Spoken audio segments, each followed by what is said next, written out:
Alright guys, winch cable repair on the trail.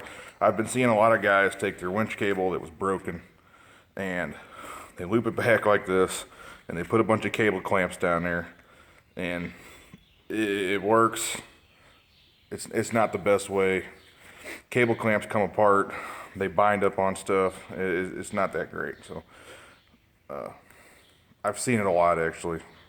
And I just broke this cable off of that trailer that I'm dismantling over there, and I thought of this, so I said, nah, what the hell. So you take your cable, and if it's all together, you beat on it with a hammer and kind of get it to fray apart like this.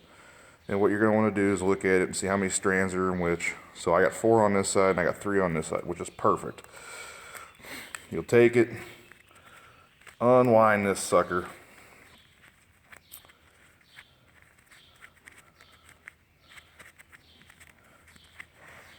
Give yourself quite a bit of cable here. Let's say about 18 inches or so. I got 4 there. Yeah, there's 4 there. Looks like so much more on the one side with one extra strand. Alright, so you're going to take it like this. Make ourselves a nice little tight eyelet. What you're going to want to do is look at it and get it to splice into itself, kinda. And whenever you get that nice little splice into itself, then you pull that on through. Alright. And what you're going for is when these come back down together, you're going to have a tail. Alright. So now, when this is woven through all the way down, this is going to take a couple times. I've been doing this for a long time. The guy taught me how to run cranes.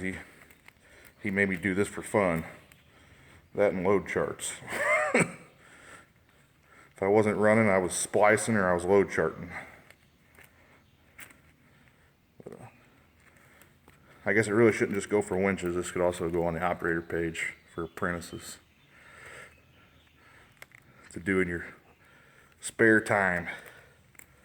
Because while this doesn't make a legal choker, what it does make is a great throwaway cable for stuff that you probably shouldn't be doing, but we use it on the tugboat a lot because the tugboat was just relentless on destroying stuff. Okay, so now you get down here to your end.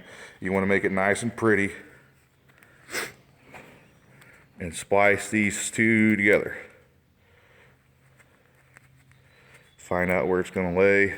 Now, I probably should have cut this thing off and got rid of all these broken wires and stuff. It would have made this a lot prettier. But for demonstration purposes, it ain't gonna hurt us any. And it still ends up being pretty, just with a bunch of broken cables that you cut yourself on. All right, so that's called the old Molly Hogan. Now she's together, real good. Ain't ever gonna come apart. You could put one cable clamp. Or all I really like to do is just wrap a bunch of black tape around here.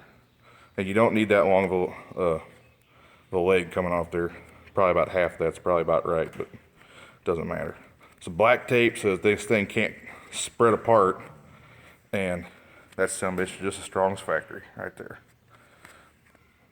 Alright, cheap trail side cable fix.